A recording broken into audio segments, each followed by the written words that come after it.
Hoje nós vamos para a mensagem 7 da série Vidas em Construção, é hora de mudar e crescer. Então, antes de começar, curva sua cabeça, vamos orar, pedir ao Senhor que me use como instrumento, apesar das minhas limitações, que Ele fale com você hoje, que Ele fale com cada um de nós, e que sejamos abençoados. Oremos. Pai, em nome de Jesus, estou aqui na Tua presença, Pai, consciente das minhas muitas limitações, mas sabendo que eu sou apenas um canal, apenas um mensageiro, tudo vem de Ti, é o Teu Espírito Santo quem usa o mais simples dos homens, e é o Teu Espírito Santo que fala, e as palavras que vêm através do Teu Espírito Santo, essas tocam os corações, essas promovem mudanças, essas promovem transformação. Então, meu Pai, consagramos a Ti este tempo, consagramos a Ti tudo que vai ser falado aqui, e que em nome de Jesus, vidas sejam abençoadas pelo Senhor. Eu oro assim em nome de Jesus. Amém e amém.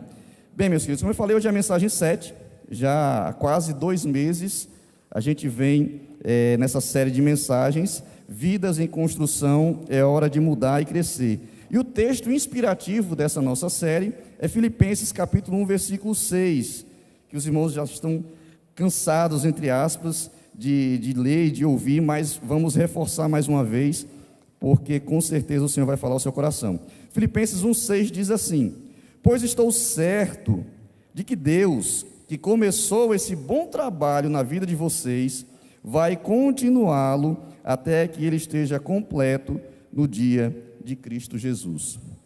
Pois estou certo de que Deus, que começou esse bom trabalho na vida de vocês, vai continuá-lo até que ele esteja completo no dia de Cristo Jesus. Ou seja, todos nós aqui estamos em obras.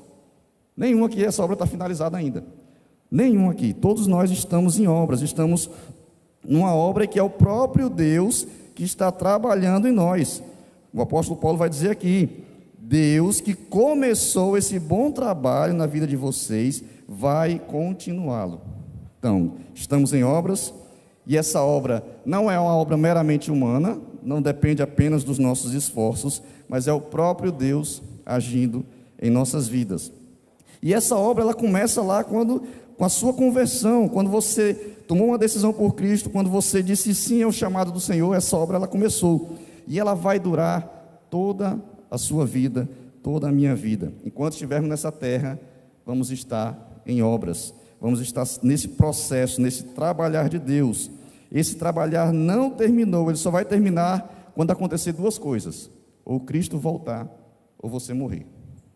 Enquanto estivermos nesse meio tempo aí, você vai estar em obra, você vai estar precisando de que Deus trabalhe na sua vida. E a obra que Deus está construindo nas nossas vidas não é uma mera reformazinha simples. Ele não está fazendo apenas um quartinho para ele morar lá atrás. Ele não está fazendo apenas um puxadinho. Ele quer transformar a nossa vida e nos levar a sermos parecidos com Cristo. Olha o que diz Efésios 4,15.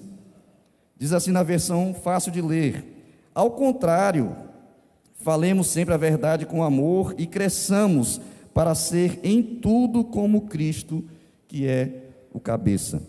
O Senhor, Ele quer nos transformar. Ele não quer somente nos livrar do inferno. Ele não quer simplesmente nos tornar uma pessoa melhor. Ele quer nos tornar semelhantes a Cristo.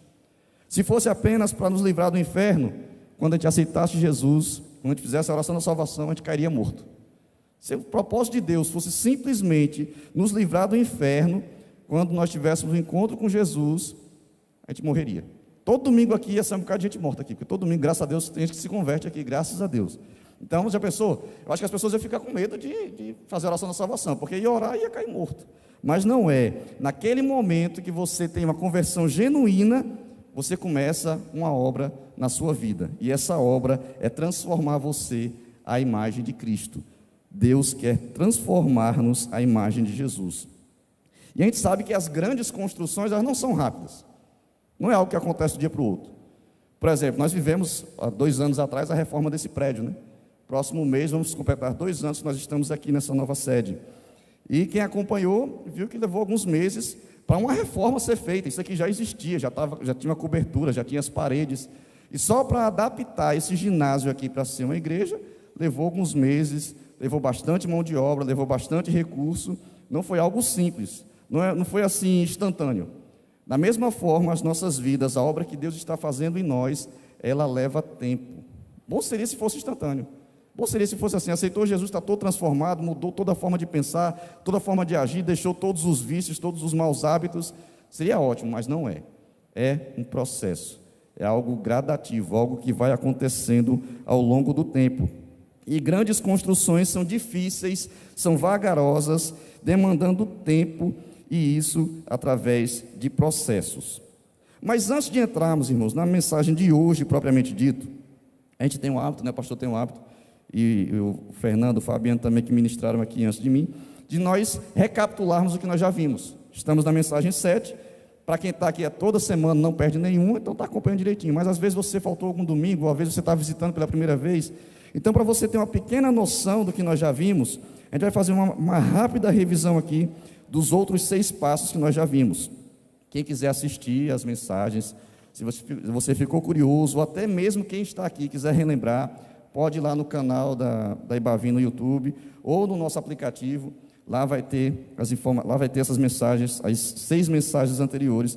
Você pode assistir lá com calma, pausando, anotando, fazendo algumas tarefas que tem lá para fazer, e você vai ser edificado. Mas, revisando, o nosso primeiro passo que nós demos nessa série foi o passo do reconhecimento. O passo do reconhecimento diz o seguinte: reconheço que não sou Deus, admito que sou impotente para controlar a minha tendência de fazer as coisas erradas e que a minha vida está fora de controle. Começamos lá na primeira mensagem, há 7 domingos atrás, reconhecendo, dando o passo do reconhecimento, reconhecendo que não somos Deus, admitindo que somos impotentes para controlar a nossa tendência de fazer as coisas erradas e que a nossa vida está fora de controle. Tudo começa com reconhecimento. Qualquer outro passo que fosse dado e não tivesse o primeiro passo do reconhecimento, estaria fadado já ao fracasso. Então começamos reconhecendo a nossa limitação, reconhecendo e admitindo que somos impotentes e que a nossa tendência natural é de fazer o que desagrada a Deus. A tendência natural da gente é fazer o que desagrada a Deus. Se a gente pegar e se a gente se entregasse se nós nos entregássemos aos nossos prazeres, às nossas vontades, a nossa tendência seria de fazer o que é errado, porque a natureza caída nos leva a fazer aquilo que desagrada a Deus. Então começamos reconhecendo que somos limitados, que somos impotentes e que a nossa tendência é de fazer o que é errado. E aí na segunda mensagem, o segundo passo que a gente viu foi o passo da esperança. O passo da esperança diz o seguinte: sinceramente, creio que Deus existe, que sou importante para Ele e que Ele quer e tem poder para mudar a minha vida e me fazer crescer. Começamos reconhecendo a nossa limitação, a nossa tendência a fazer o que é errado, e aí depois nós passamos para o segundo passo, que era a esperança de crer que Deus existe e que Ele se importa, não somente que Ele existe, mas que Ele se importa conosco, e que Ele está pronto, Ele quer e tem poder para mudar as nossas vidas. Deus é um Deus relacional e que se aproxima de nós. Ele não é simplesmente aquele que criou e abandonou. Não, Ele não fez isso. Ele criou, Ele se importa conosco, Ele se aproxima de nós, Ele quer e tem poder para promover a mudança que precisamos e nos fazer crescer. Esse foi o passo da esperança. O terceiro passo, na terceira semana, foi o passo da entrega, que foi o irmão Fabiano que ministrou. E diz assim o passo da entrega: conscientemente, eu escolho comprometer toda a minha vida e vontade aos cuidados de Cristo. Conscientemente, escolho comprometer toda a minha vida e vontade aos cuidados de Cristo. Relacionamento com Deus não vai ser algo somente que você vai receber bênçãos, vai apenas receber coisas de Deus, não. Você vai comprometer toda a sua vida e vontade aos cuidados de Jesus. Esse foi o passo da entrega. Você entrega tudo, e é uma escolha sua, você voluntariamente escolhe. O quarto passo que nós damos é o passo da limpeza. E o passo da limpeza diz assim: submeto-me voluntariamente a todas as mudanças que Deus deseja fazer em minha vida e humildemente peço a Ele que remova os meus defeitos de caráter. Passo da limpeza. Você vai voluntariamente. É interessante isso, né? Ao longo dessa mensagem, que sempre uma escolha tem uma parte nossa que é de voluntariamente se entregar, de escolher, de se comprometer. E nesse passo, você e eu nos submetemos voluntariamente a todas as mudanças que Deus deseja fazer em nossas vidas e humildemente pedimos a Ele que remova os nossos defeitos de caráter. Olha que é algo grande, algo complexo. Essa obra que Deus está fazendo em nós não é algo simples, é algo grandioso.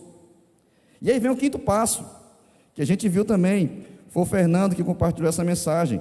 O quinto passo, que é o passo do perdão, vai dizer assim: decido examinar a minha vida e confessar as minhas faltas a Deus, a mim mesmo e a alguém em quem confio. O passo do perdão, nesse nosso caminho da restauração, nesse nosso caminho da mudança, é examinar a nossa vida e confessar as nossas faltas a Deus, a nós mesmos e a alguém em quem confio. Como eu digo, se você quiser detalhar a mensagem, entra lá no YouTube e vê lá.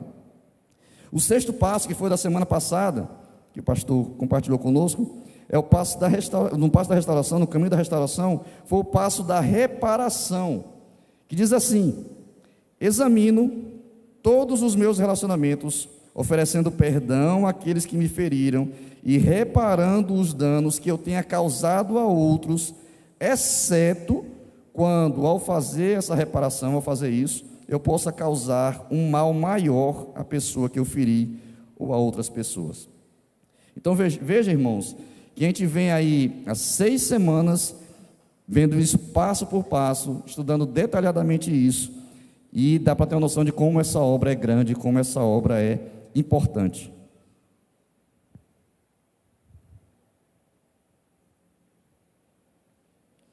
Então a gente vem sendo desafiado semana após semana a sair do esconderijo, a sair da escuridão, a trazer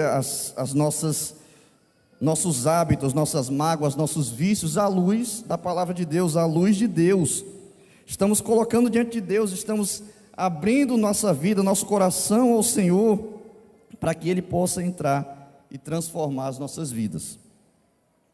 E muitos de nós talvez já tenham experimentado, com certeza, já está experimentando algumas mudanças, já está sentindo efeito, já está, vendo frutos na sua vida, e graças a Deus por isso.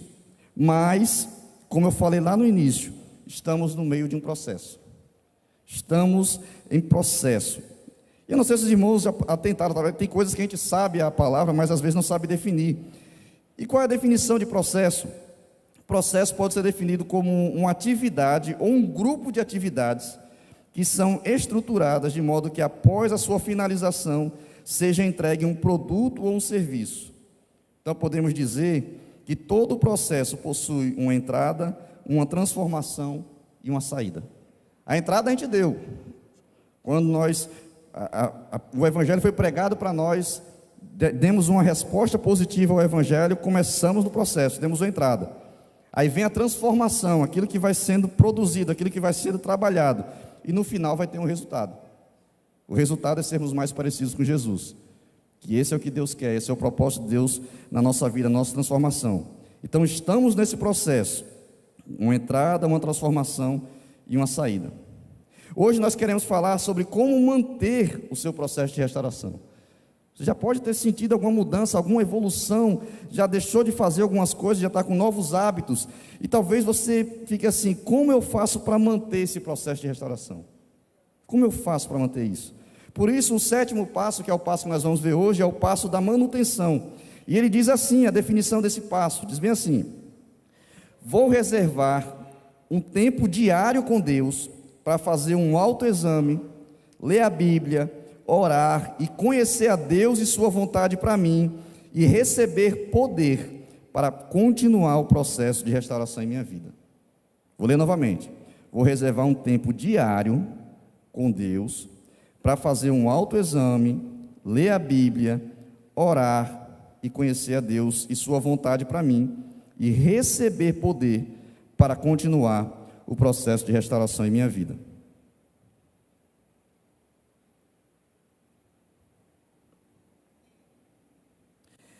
Na verdade, irmãos, aqui esse processo de mudança, de crescimento, não é algo fácil, como eu falei. é cheio de obstáculos, é cheio de dificuldades, é cheio de desafios. E às vezes nós sentimos que a gente dá 2 passos para frente e dá 1, 2, 3 passos para trás. A gente pensa que está evoluindo, pensa que não, regride. A gente, não, agora vai engrenar, e pensa que não, e volta atrás. Isso é o que nós chamamos de recaída. E a recaída é quando o alcoólatra, talvez já passou um tempo sem beber e volta a beber.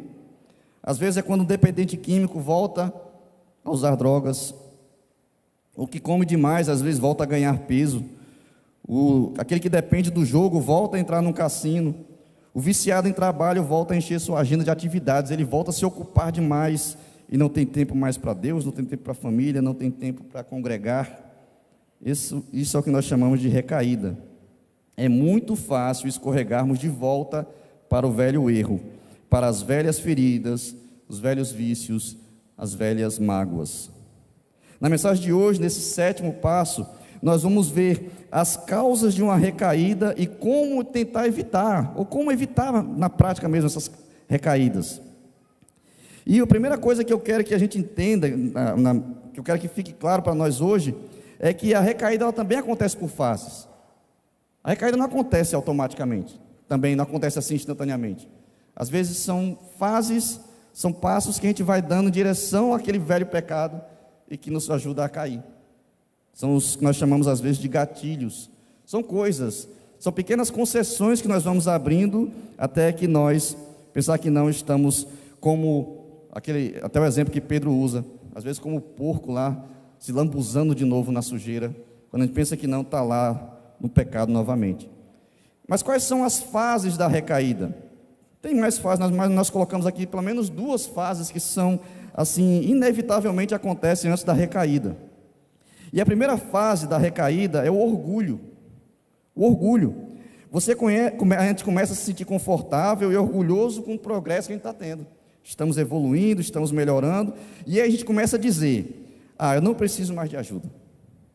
Eu não preciso mais frequentar a igreja, nem um pequeno grupo. PGM, isso é relativo, eu consigo sozinho. Eu posso ler a Bíblia sozinho em casa, posso fazer minhas orações sozinho em casa, posso assistir os cultos pelo YouTube, eu não preciso de estar com o pessoal fica dando opinião na minha vida, não preciso. Eu não estou 100% curado ainda, mas o meu problema hoje é bem menor do que era. Eu não sou mais um alcoólatra, eu agora, esporadicamente, eu bebo, uma vez no mês. Eu não sou mais viciado em pornografia, só de vez em quando que eu não resisto e acesso um material mais light, assim, mais leve. A gente acha que já pode interromper o tratamento. A gente acha que não, já melhorou. Estava muito ruim, agora não está 100% ainda, mas já está bem melhor. Isso é perigoso.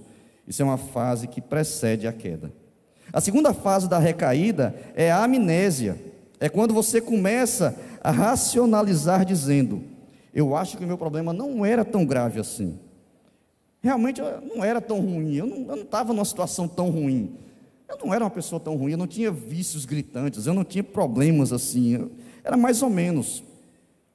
E aí a gente fica confuso, a gente esquece quão ruim era o estado em que a gente estava e chega a ter vontade de experimentar de novo. Às vezes a gente, meio que esquece, a gente tem um esquecimento, como era a situação que a gente vivia, como era a vida que a gente vivia. E aí começa a brotar aquela vontade de viver isso de novo, de experimentar aquilo de novo, aquela sensação de novo. Porque o pecado é prazeroso, irmãos. Quem disser que o pecado não é prazeroso, está mentindo. O pecado, ele é prazeroso. Quando você está pecando, é prazeroso. Depois, quando vem o sentimento de culpa, às vezes quando você cai em si, ou às vezes quando chega a consequência, é que a gente para e, eita rapaz, isso é ruim. Às vezes nós estamos mais preocupados com as consequências do que com o próprio pecado. E aí vem o remorso, mas é outra coisa, não faz parte da mensagem de hoje. E aí quando a gente entra nessa fase da amnésia, a gente volta ao lugar da tentação, a gente volta a se colocar em situação de risco. A gente volta lá, aquele que bebia, agora ele fala: não, eu posso ir ao bar, eu não vou beber, está controlada a minha vontade de beber, está controlada, eu posso ir a um bar, vou tomar só uma coca. Quando você está lá, meu irmão, aí, quando sente aquele cheiro, Aí você lembra do velho homem, parece que ele se mexe lá no caixão. E aí, meu amigo, você está numa situação de risco. Você se colocou na situação de risco. Nós nos colocamos na situação de risco. Às vezes aquele que tem compulsão por comprar demais, que vivia todo enrolado com as suas finanças e agora está controlando, está lá evoluindo nisso, aí ele vai e entra lá no site de compras. Vai lá no shopping, né? As mulheres gostam muito de shopping, né? Mas os homens também. Às vezes aquele que tem compulsão para comer, aí vai lá numa sorveteria, aquele monte de sorvete assim, aquela diversidade de sorvete, de açaí. Aquele que era viciado em pornografia, vai lá sozinho no computador e começa acessando alguns sites, vem à mente dele algum site que ele acessava, e aí ele começa a se tremer e pensa que não, ele está novamente consumindo aquilo. Quando nós nos esquecemos do estado em que nós vivíamos e abrimos pequenas concessões, nós estamos a um passo de recair, a um passo de voltar à velha vida. Às vezes é um antigo relacionamento que você teve, você não excluiu o contato daquela pessoa da sua agenda, e às vezes, por sei lá, qualquer situação, você vê aquele contato lá no Instagram, vê, e é tentado a mandar uma mensagem, e aí você já sabe depois o que acontece. Fazemos como um viciado em jogo que diz: eu vou ao cassino, mas só para ver os shows entre uma rodada e outra, não vou jogar. Começamos a colocar em risco todo o processo que estávamos vivendo. Colocamos a nossa vida em risco. Abrimos pequenas concessões. Começamos com orgulho, depois com esquecimento. Mas aí, de fato, o que pode causar recaída? O que é que pode causar recaída na nossa vida? Vimos que são fases, mas o que pode causar recaída? A primeira coisa que pode nos ajudar nesse processo de regressão é voltar a depender apenas da minha força de vontade. Gálatas 3, versículo 3 e 4, na nova tradução da linguagem de hoje, diz assim: como é que vocês podem ter tão pouco juízo? Vocês começaram a sua vida cristã pelo poder do Espírito de Deus, e agora querem ir até o fim pelas suas próprias forças? Será que as coisas pelas quais vocês passaram não serviram de nada? Não é possível. Paulo vai dizendo. A gente começa a nossa caminhada, ele vai exortando os irmãos daquela cidade, lá na Galácia, a região da Galácia, e ele vai dizendo: como é que vocês podem ter tão pouco juízo? Vocês começaram a sua caminhada com Deus pelo poder do Espírito, foi o Espírito de Deus que convenceu vocês, foi o Espírito de Deus que tirou vocês lá daquele charco de lama, que tirou vocês daquela vida, nem vida vocês tinham, vocês estavam mortos nos seus pecados. Vocês começam pelo poder do Espírito e agora acham que pela sua própria força você vai conseguir continuar nesse processo de mudança. Aí você acha: não, lá no primeiro passo, lá no início a gente disse, né, no primeiro passo que a gente deu aqui na série, a gente disse lá: sou incapaz de mudar. No segundo passo a gente disse: é Deus quem tem poder para me mudar. No terceiro passo a gente disse: eu entrego a minha vida. E aí agora a gente começa a experimentar mudança e vai achando que somos nós quem estamos fazendo isso. A gente meio que esquece aquele processo da amnésia, né? A gente esquece que era o Espírito Santo que está agindo em nós. Não foi você simplesmente, irmão. Eu conheço pessoas que tiveram encontro com Deus, eram viciados em cigarro, e de um dia para o outro, não foi nenhum processo, não colocou aquelas adesivos no braço nem nada. De uma hora para outra o cigarro começou a amargar na boca. De uma hora para outra o cheiro começou a incomodar. Aí você acha que isso foi a vontade da pessoa. Foi Deus agindo, meu irmão. Não foi ela sozinho não foi você sozinho não, foi Deus agindo. Só que a gente pega e esquece, acha que não, porque eu fiz não sei o que, eu dei esse passo, dei aquilo, eu fiz aquilo. Não foi você, não fui eu, não fomos nós, foi o Espírito Santo de Deus agindo em nós.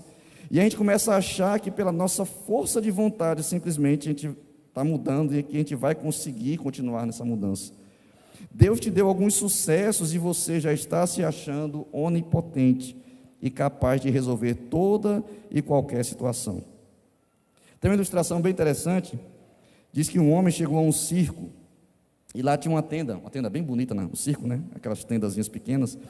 E lá na frente daquela tenda tinha uma placa dizendo: aqui o supervidente, ele sabe tudo, vê tudo e resolve tudo. Estava lá na placa. Aquele homem ficou curioso, chegou na entrada da tenda, Bateu palma. Começou a bater palma lá na entrada da tenda. O supervidente gritou lá de dentro: quem é? O que você quer? Então o homem viu que o supervidente não era um supervidente. Se ele soubesse de tudo, se ele visse tudo e resolvesse tudo, ele ia saber quem estava batendo palma e o que ele queria. Isso mostra, isso exemplifica muito bem como às vezes também nós achamos que estamos nesse processo por causa da nossa força, por causa da nossa capacidade, mas nós não sabemos de tudo, nós não vemos tudo, e nós não resolvemos quase nada, para ser bem sinceros. Se você e eu continuarmos pensando assim, Deus permitirá que nós tenhamos uma recaída atrás da outra, até que entendamos que não podemos dar conta sozinhos. Se nós ficarmos pensando que estamos conseguindo por causa da nossa força de vontade, por causa da nossa capacidade, Deus vai permitir que nós tenhamos uma recaída após a outra, até que a gente entenda que não podemos dar conta sozinhos. Você e eu não conseguimos dar conta sozinhos. A gente pode ter até alguns progressos sozinho, mas esse progresso dificilmente vai ser duradouro, dificilmente ele vai gerar frutos espirituais. Zacarias capítulo 4, versículo 6, a parte B, diz assim: não será por meio de um poderoso exército, nem pela sua própria força que você fará o que tem de fazer, mas pelo poder do meu Espírito. Quantas vezes o exército de Israel, às vezes estava com um exército maior, às vezes estava com um poderio militar maior e era derrotado. Eu lembro lá do livro de Josué, se você ler o livro de Josué, tem um episódio, logo no início do livro, eles foram enfrentar a cidade, se não me engano, a cidade de Ai, coisa assim, e Josué estava comandando, ele manda uns espias lá para a cidade, para ver, né, o tamanho da cidade, quanto o tamanho do exército, e vai lá uns espias e diz: a cidade é pequena, não tem muralhas, são poucos homens, eu acho que com tantos, não lembro se 5 mil, 3 mil, não lembro agora a quantidade, um exército pequeno, uma pequena fração do nosso exército, a gente vai lá e vai conquistar aquela cidade. E Josué está certo.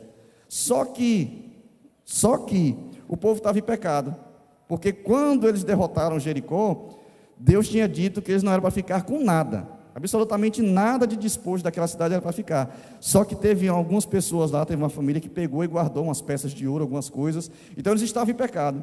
E quando eles vão lá para aquela guerra, um exército pequeno, uma cidade pequena, teoricamente fraca, eles são derrotados. Eles são derrotados, por quê? Porque eles acharam: a gente vai conseguir, a gente é pequeno, a gente vai conseguir na nossa força aqui, mas o pecado estava lá. Às vezes, nós somos derrotados, porque estamos abrindo pequenas concessões, estamos regredindo nesse nosso processo, estamos achando que a gente vai conseguir apenas pela nossa inteligência, apenas pela nossa capacidade, e aí a gente quebra a cara. Muitas e muitas vezes, Deus permite a gente quebrar a cara, até que a gente entenda que a gente precisa dEle. O que pode causar a nossa recaída, o que pode causar, a segunda coisa que pode nos levar a recair, é ignorar um dos passos. Nós temos a tendência de sempre ignorarmos as partes que consideramos difíceis e dispendiosas. Temos uma forte tendência de querer sempre encurtar o caminho. A gente sempre quer pegar um atalho. A gente sempre quer pegar o caminho mais fácil. Quem usa aí o Google Maps, o Waze, a gente sempre tenta pegar o caminho que seja mais curto. Ele próprio indica o caminho mais curto. Mas às vezes coloca a gente em furada, né? Às vezes coloca a gente em estrada de barro, às vezes coloca a gente em lugar esquisito. Por quê? Mas ele quer colocar um menor caminho. A nossa tendência é de querer pegar atalhos. Por que eu vou andar 100 quilômetros se eu posso andar só 50? Porque dá 8 passos, que essa nossa série vão ter 8 mensagens, porque dá 8 passos se eu posso dar somente 4? Isso é como dizer: por que gastar tanto tempo e material no alicerce, se eu posso começar logo com as paredes?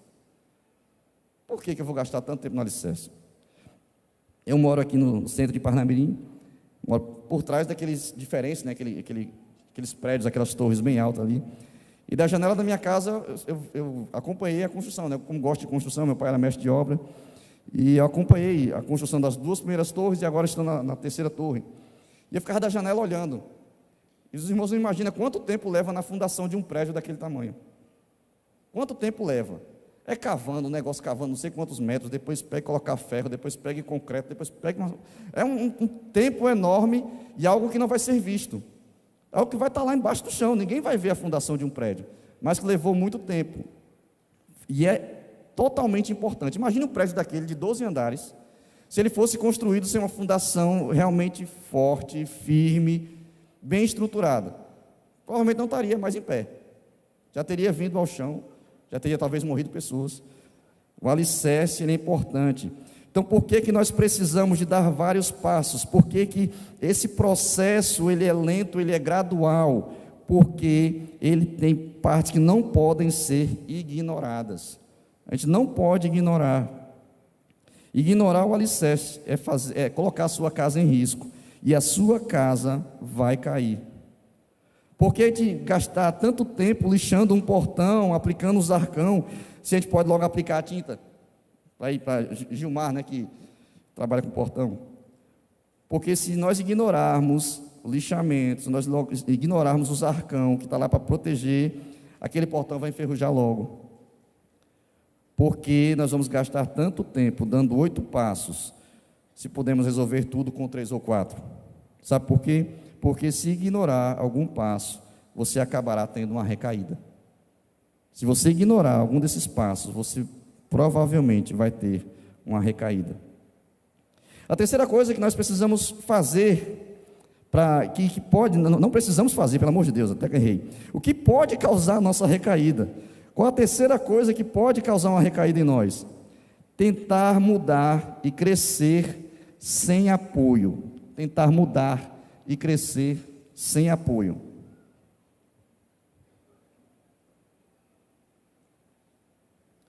Se você pensa que pode mudar tudo sozinho, sem apoio de ninguém, você está simplesmente pedindo uma recaída.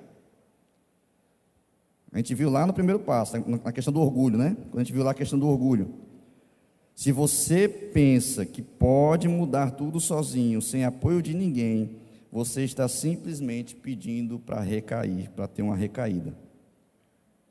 Você ouvir, a gente pode dizer, vou ouvir as mensagens e pronto. Não preciso de aconselhamento, não preciso de ninguém para confessar minhas culpas, não preciso de um pequeno grupo, não preciso de nada disso. Vou só ouvir as mensagens e vai resolver.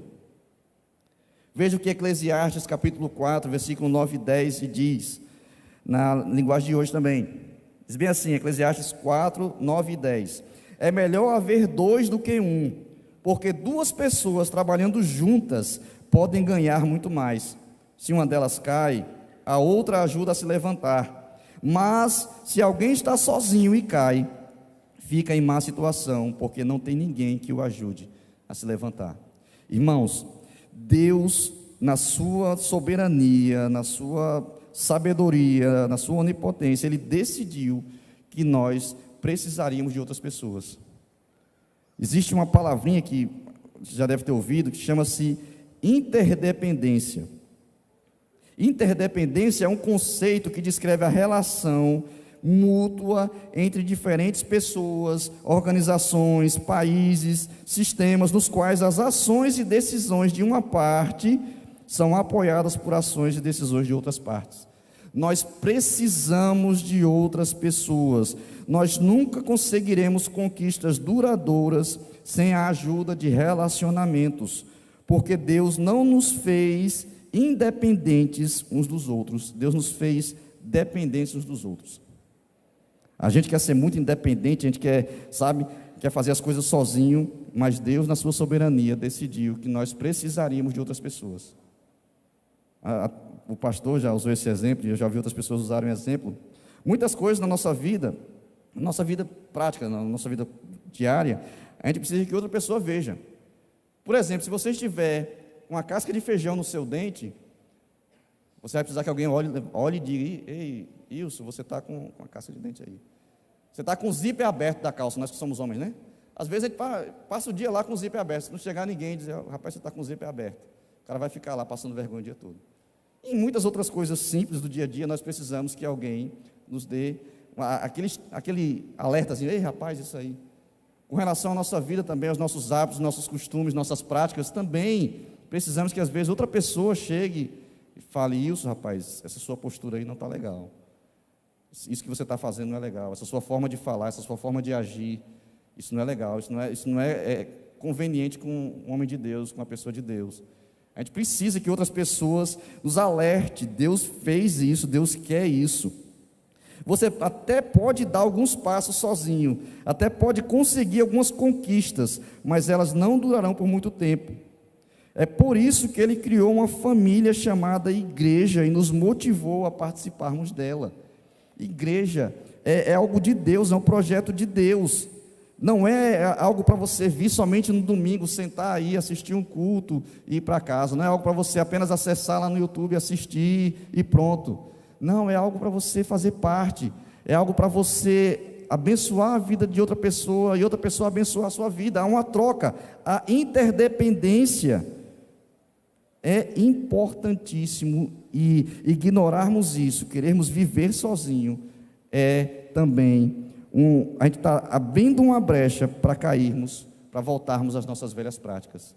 Quantos de nós, irmãos, que estávamos evoluindo, estávamos crescendo na fé, crescendo no relacionamento com Deus, e por N motivos, às vezes, uma palavra mal falada, uma expressão maldita de alguém, a gente se fere e deixa de congregar, deixa de participar.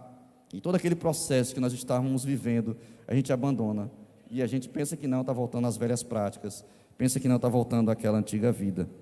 Hebreus 10, 25, na Nova Versão Internacional, vai dizer assim: não deixemos de reunir-nos como igreja, segundo o costume de alguns. Desde aquela época, lá no primeiro século, já tinha gente deixando de congregar, já tinha gente deixando de se reunir com a igreja, querendo viver sozinho.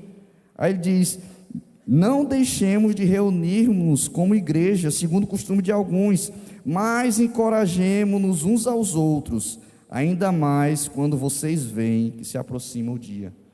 Tanto o dia da volta de Jesus, quanto os dias difíceis que estamos vivendo e que vamos viver ainda mais, irmãos. Então não pense que você consegue sozinho. Tentar mudar e crescer sem apoio pode causar sua recaída. A terceira coisa que pode causar recaída em nós, ou melhor, a quarta coisa, né? A terceira era tentar mudar e crescer sem apoio. A quarta coisa que pode causar recaída é nos tornarmos arrogantes. Você se tornar arrogante, eu me tornar arrogante. Rapidamente a gente começa a ficar confiante demais, orgulhoso demais. A gente começa a dizer: eu sou forte, eu venci essa mágoa, eu venci esse vício, eu perdoei aquela pessoa, eu achei o segredo da restauração, posso fazer qualquer coisa. Provérbios capítulo 16, versículo 18, diz assim: o orgulho leva a pessoa à destruição, e a vaidade faz cair na desgraça. E aí tem uma lição muito interessante, irmãos, que é a lição da baleia. Coloquei até uma imagem aí. Acho que a baleia, não sei se vocês sabem que a baleia é algo enorme, né? Tem espécies de baleias que pesam toneladas.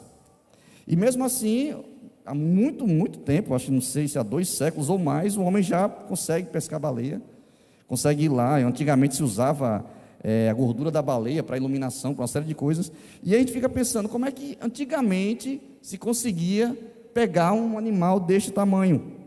Isso só era possível quando a baleia subia para respirar, quando ela estava na parte de cima. Se a baleia ficasse lá embaixo, o homem não tinha nenhum recurso, acho que até hoje não se tem nenhum recurso para capturar uma baleia lá no fundo. Mas quando ela ia para a superfície, quando ela estava lá em cima, ela era fisgada com um arpão. E isso nos faz pensar muito, que quando a gente pensa que está lá em cima, a gente pensa que está no topo, e isso é muito perigoso. Isso precede a queda, a arrogância, o orgulho, se achar superior, se achar grande, se achar suficiente, se achar poderoso. Isso precede a queda. Precisamos nos manter humildes, dependentes de Deus, do nosso próximo, porque senão seremos fisgados pelo arpão da recaída. Você pensa que está lá por cima, que está tudo resolvido, que você está de boa, você está colocando em perigo a sua vida. Uma grave consequência do orgulho é que ele nos leva a culparmos os outros pelos nossos problemas. Não fui eu que fiz isso, eu fiz isso por causa de fulano. Eu cometi adultério porque minha esposa não estava correspondendo comigo como deveria. Eu fiz isso por causa daquilo. E aí se conta uma história que um rapaz, ele foi no psiquiatra, ele chega lá no psiquiatra, E ele chega e diz: doutor, eu acho que estou com um problema, mas não faço ideia do que seja. O cara vai dizendo para o psiquiatra. Aí o doutor diz: tá, muito bem, eu vou lhe mostrar algumas figuras e você vai me dizer o que você vê, e baseado nisso nós vamos descobrir qual é o seu problema. Aí o doutor segura um quadrado e pergunta: o que você vê? O rapaz responde: eu vejo uma janela de apartamento e lá dentro um casal fazendo amor. O doutor mostra agora um círculozinho lá. Pergunta novamente o que o rapaz vê. Ele responde: eu vejo uma linda praia de areias brancas, e na areia da praia eu vejo um casal fazendo amor. E aí o doutor agora mostra a ele um triângulo, e novamente pergunta o que ele vê. O rapaz responde: eu vejo uma linda reserva florestal, e aquele pontinho pequenininho ali é uma cabana de índio, e dentro da cabana vejo um casal de índio fazendo amor. Aí o psiquiatra olha para ele e diz: a gente pode parar por aqui já sei qual é o seu problema. Você é obcecado por sexo. Aí o rapaz diz: eu obcecado por sexo? O senhor é que está me mostrando um bocado de imagem pornográfica. Veja que o médico não estava mostrando nada, mas ele estava tão obcecado, aquilo ocupava tanto a cabeça dele, a mente dele, que qualquer coisa que ele visse era algo que remetia ele ao sexo. É um clássico caso de empurrarmos a culpa para os outros. Isso aconteceu por causa de fulano, e eu fiz isso por causa de Beltrano. Eu roubei, me apropriei do que não era meu, porque estava dando sopa. Achado não é roubado, quem perdeu é relaxado, aquele ditado, né? Às vezes a gente atribui ao outro a culpa, mas o outro pode até ajudar você, mas a culpa é sua. A responsabilidade é sua. O segredo para uma mudança duradoura é viver com humildade, é se colocar numa situação de dependência de Deus, é não se achar orgulhoso, não se achar que você sozinho pode, você é limitado.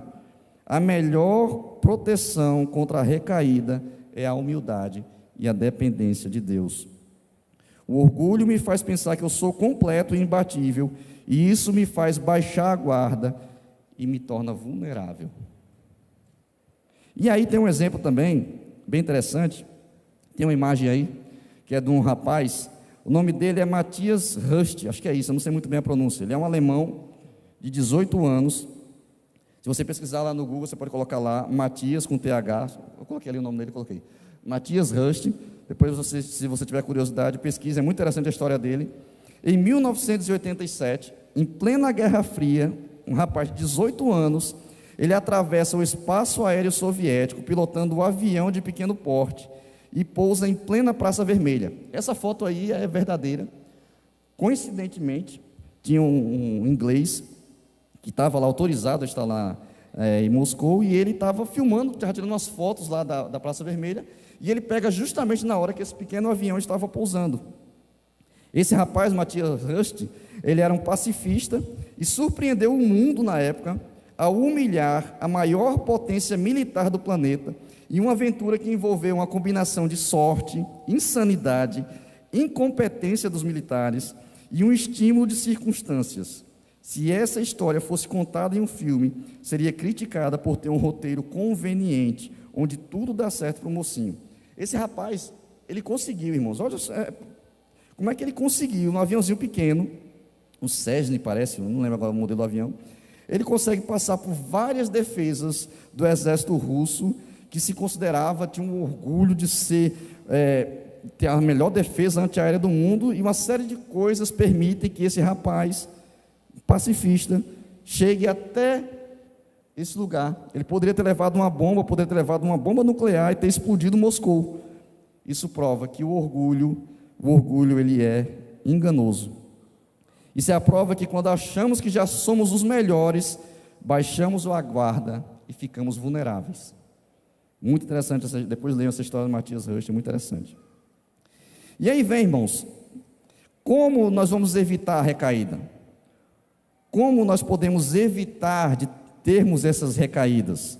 Agora sim a gente vai entrar no passo de hoje. Até agora nós estamos vendo ali coisas que envolvem a recaída. Agora nós vamos ver como nós podemos evitar para que a gente não venha a recair, para que a gente não venha perder esse processo de mudança que está acontecendo em nossa vida. Vamos relembrar o que diz o sétimo passo. O sétimo passo diz assim: Vou reservar um tempo diário com Deus para fazer um autoexame, ler a Bíblia, orar e conhecer a Deus e sua vontade para mim e receber poder para continuar o processo de restauração em minha vida. Você quer evitar a recaída, você quer continuar colaborando com Deus nessa obra que Ele está fazendo em sua vida, você tem que fazer isso aí.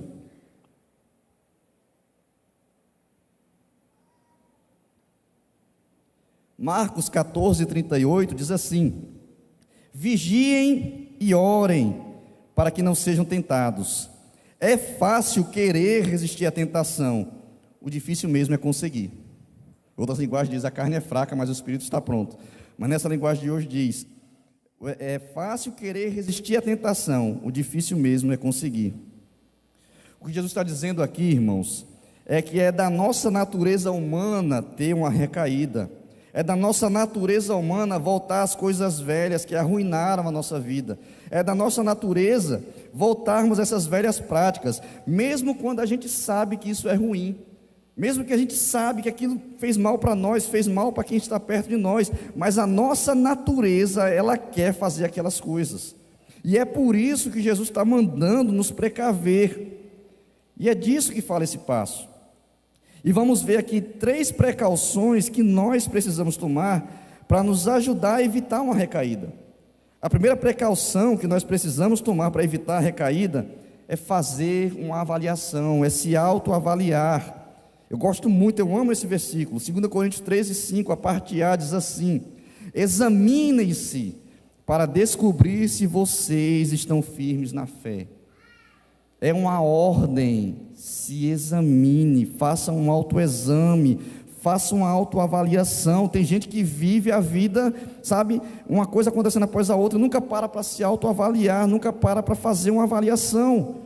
E Paulo vai, orientado aqui por Deus, inspirado pelo Espírito Santo, ele vai dizer: olha, examinem-se para descobrir se vocês estão firmes na fé.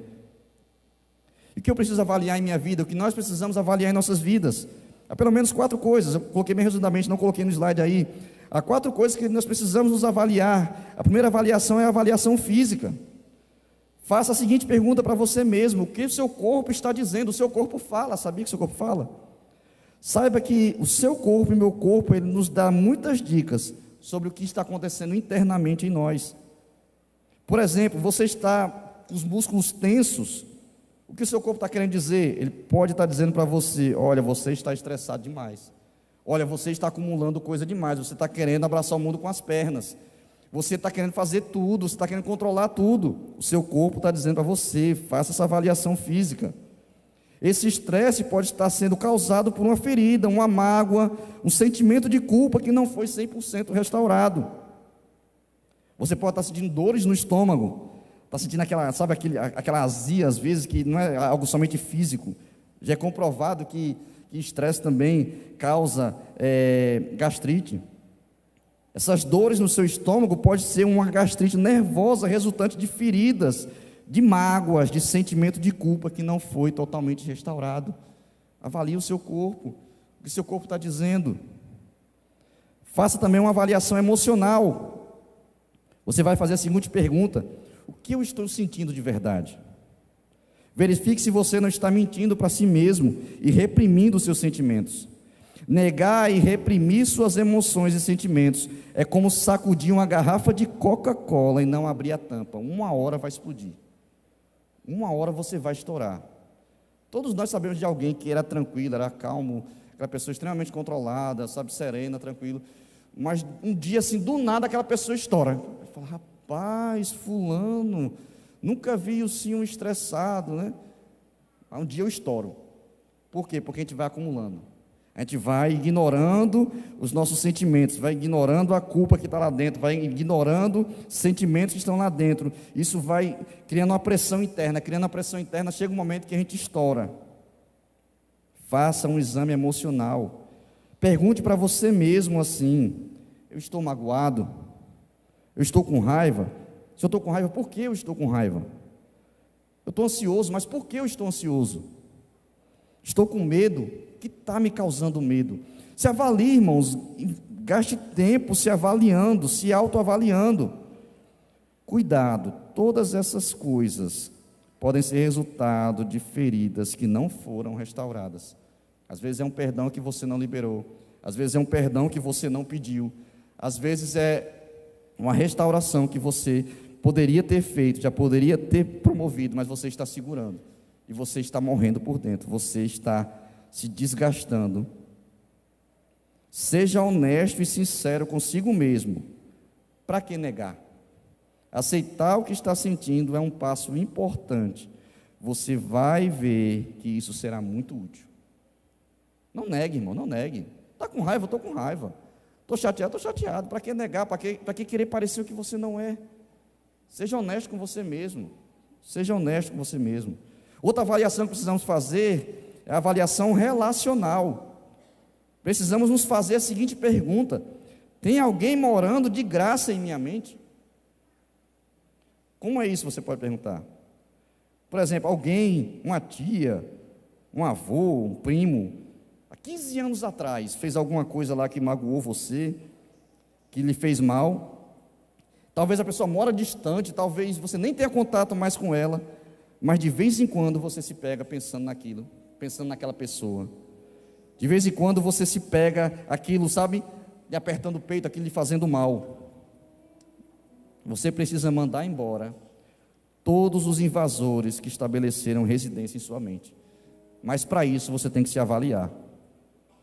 E a última avaliação que você precisa fazer é uma avaliação espiritual. Se pergunte o seguinte: eu tenho aprendido a depender de Deus dia após dia, momento após momento? Eu tenho crescido no meu relacionamento com Deus? Você lembra que a gente já falou em outras mensagens aqui, mensagens anteriores, sobre viver um dia de cada vez, resolver um problema de cada vez, celebrar uma vitória de cada vez? Se você não estiver fazendo isso, a recaída está à sua porta. Se você não está se avaliando, se você não está vendo, se você está crescendo, se você não está crescendo, clame a Deus, meu irmão. Se você estagnou, clame a Deus. Clame a Deus. A segunda precaução que você tem que fazer para não cair, para não ter uma recaída, é praticar a meditação. Veja o que diz o Salmo 1, do 1 ao 3, um salmo muito conhecido. Salmo 1, do 1 ao 3 diz o seguinte: felizes são aqueles que não se deixam levar pelos conselhos dos maus, que não seguem o exemplo dos que não querem saber de Deus, e que não se juntam com os que zombam de tudo o que é sagrado. Pelo contrário, o prazer deles está na lei do Senhor, e nessa lei eles meditam de dia e de noite. Essas pessoas são como árvores que crescem na beira de um riacho. Elas dão frutas no tempo certo, e as suas folhas não murcham. Assim também, tudo que essas pessoas fazem dá certo. Olha só, essas pessoas meditam para você ser produtivo, para a obra de Deus progredir na sua vida, para essa reforma que Deus está fazendo, para essa transformação que Deus está fazendo em nós, ela crescer, ela ser próspera, ela chegar ao resultado que Deus quer. Você precisa meditar na palavra de Deus de dia e de noite. Se você não medita, você não cresce. Se você não investe tempo na meditação da palavra, você fica estagnado ou até regride. Meditação não é muito falado no nosso meio. Nós cristãos não falamos muito sobre meditação. A gente tem aquela visão de meditação, apenas a meditação oriental, né? Aquela meditação de ficar lá, naquela posição lá e tal. Mas meditação não é nada mais do que diminuir o ritmo que a gente vem, de maneira que possamos ouvir Deus falar. Irmão, no meio da agitação, no meio da confusão, no meio do barulho, dificilmente a gente vai ouvir a voz de Deus. Precisamos diminuir o nosso ritmo para ouvir Deus falar. Você precisa gastar tempo refletindo naquilo que você está lendo. Não é simplesmente ler a Bíblia como ler um jornal. É investir tempo, sabe? É passar, ficar meditando. Meu Deus, o que o Senhor quer falar com isso? O que é que eu posso aplicar isso na minha vida? O que é que o Senhor quer efetivamente da minha vida? Isso precisa de tempo. É refletir, pensar seriamente acerca do que você está lendo na Bíblia e por um tempo refletir o que isso tem a ver com a sua vida. Isso é meditação que o salmista está falando aqui. Irmãos, você tem alguém que está doido que isso não aconteça na sua vida. Ele não quer que você reflita, ele não quer que você invista tempo com isso. E o nosso inimigo, ele usa 3 ferramentas para nos atrapalhar na meditação. Ele usa o barulho, ele usa as multidões, ele usa a pressa. Como eu já falei um tempo atrás, há uns meses atrás, quando eu ministrei aqui, a nossa vida agitada de hoje em dia tem nos impedido de gastar tempo com Deus. Mas como muito bem fala o Felipe Mendes, que está ali, tudo é uma questão de prioridade. Aquilo que é importante, irmãos, se você entende que é importante, você vai colocar lá em cima na sua lista. Aquilo que você entende que é importante, você coloca lá em cima. Jesus usou um exemplo, que um homem, ele, andando por um campo, ele estava lá, um campo que não era dele, ele está passando por lá, ele descobre lá uma pérola preciosa, que valia muito.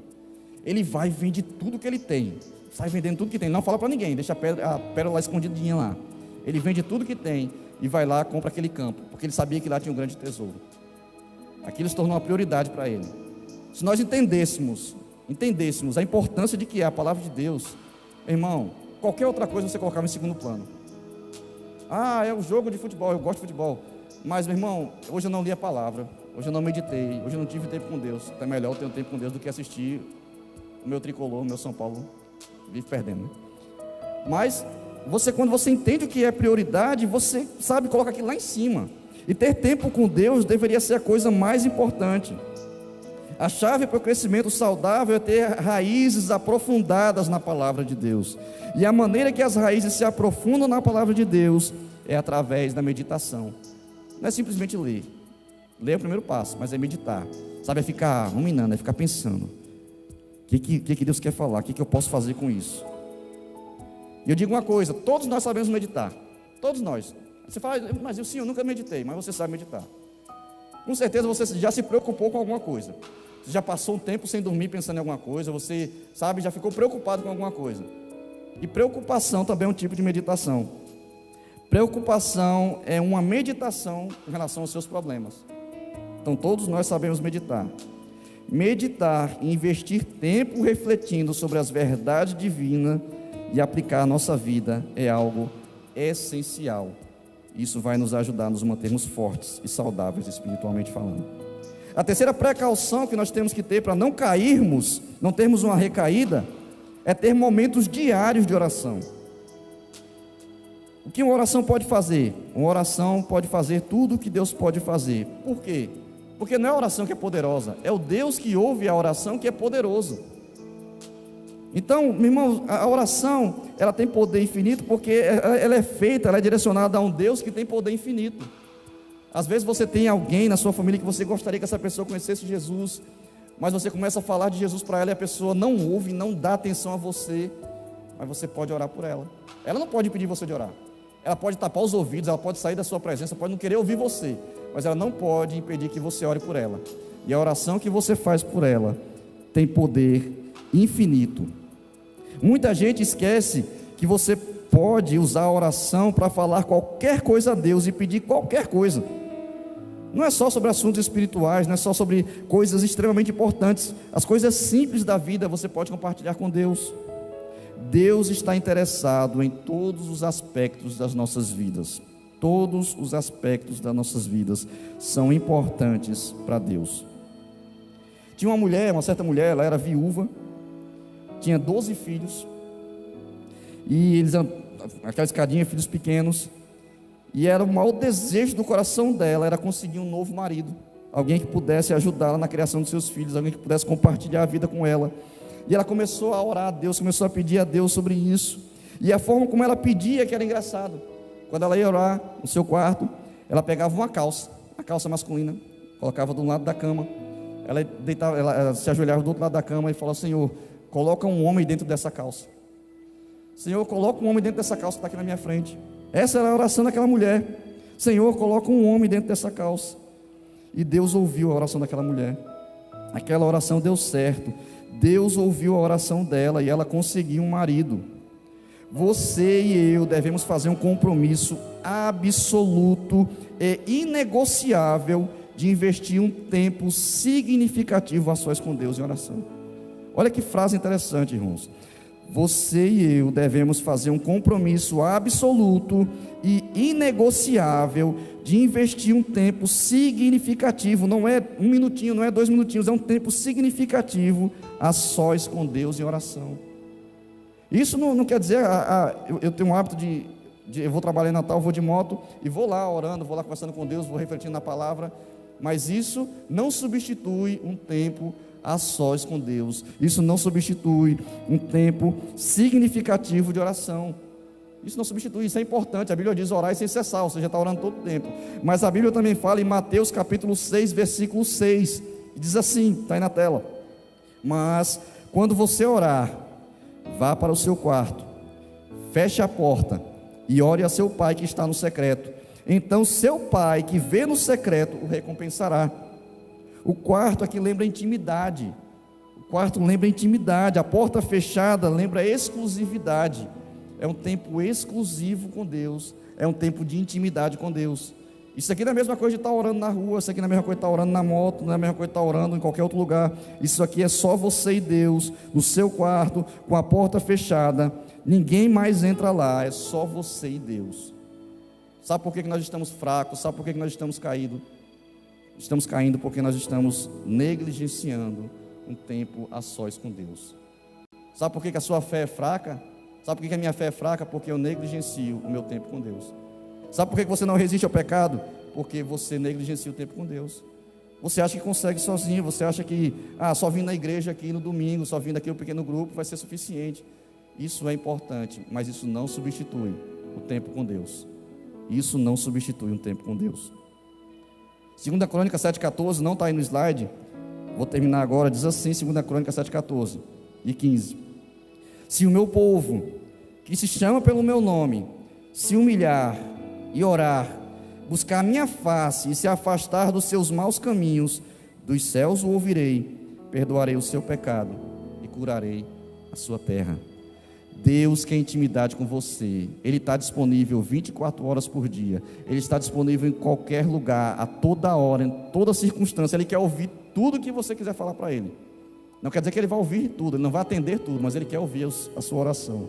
Ele está disponível. Ele diz: se o meu povo se humilhar, orar, buscar a minha face e se afastar dos seus maus caminhos, dos céus o ouvirei, perdoarei o seu pecado e curarei a sua terra. Para finalizar, irmãos, vou apenas relembrar o passo de hoje, que isso fique muito claro na sua mente, que você peça a Deus para colocar isso em prática na sua vida. Diz assim: eu vou reservar um tempo diário com Deus para fazer um autoexame, para ler a Bíblia, orar e conhecer a Deus. Tudo coisa possível. Não estou falando aqui de coisa que você vai ter que viajar para fazer, que você vai ter que gastar dinheiro. Não, tudo coisa possível, que você pode colocar em prática. Você pode ter um tempo diário com Deus para fazer o seu autoexame, você pode ler a sua Bíblia, você pode orar e conhecer a Deus e a sua vontade, e receber o poder que vem dele para continuar o processo de restauração em sua vida. Amém? Deus nos abençoe e vamos louvar o Senhor.